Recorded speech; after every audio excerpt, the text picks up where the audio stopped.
દર્શક મિત્રો, આપ જોઈ રહ્યા છો સત્યમેવ જયતે લાઈવ ન્યૂઝ। રાત્રિ દરમિયાન રસ્તે જતી મહિલાઓને ટાર્ગેટ કરી મોબાઈલ ફોન અને પર્સની ચીલઝડપ કરતા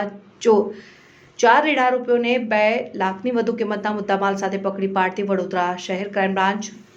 વડોદરા શહેરમાં છેલ્લા 1 માસ દરમિયાન રાત્રિના સમયે હુડી પહેરી ટુ વ્હીલર વાહનો ઉપર પૂરપાટ આવી રાત્રિ દરમિયાન રસ્તે જતી મહિલાઓને ટાર્ગેટ કરી મહિલાના પર્સ તેમજ મોબાઈલ ફોન તફડંડી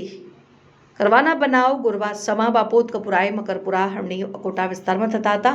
વડોદરા શહેર ક્રાઇમ બ્રાન્ચ પોલીસ દ્વારા ગુનાવાળી જગ્યાની મુલાકાત લઈ ભોગ બનનાર પાસેથી ચીલઝડપ કરવા આવેલી સમૂહનું તથા મોટરસાયકલોના વર્ણન અંગે હ્યુમન ટેકનિકલ સોર્સિસ તેમજ સીસીટીવી ફૂટેજ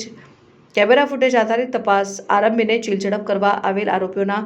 રૂટ મેપ અંગે સતત મોનિટરિંગ કરવાની કામગીરી હાથ ધરવામાં આવી હતી। પોલીસ દ્વારા સતત મોનિટરિંગ કરતા હરણી બોટાદ થી કોટાલી ગામ તરફ જતા આવતા કેનાલવાડા રોડ ઉપર શંકાસ્પદ હાલતમાં બાતમી મુજબના વર્ણનવાળા 3 વાહનો સાથે 4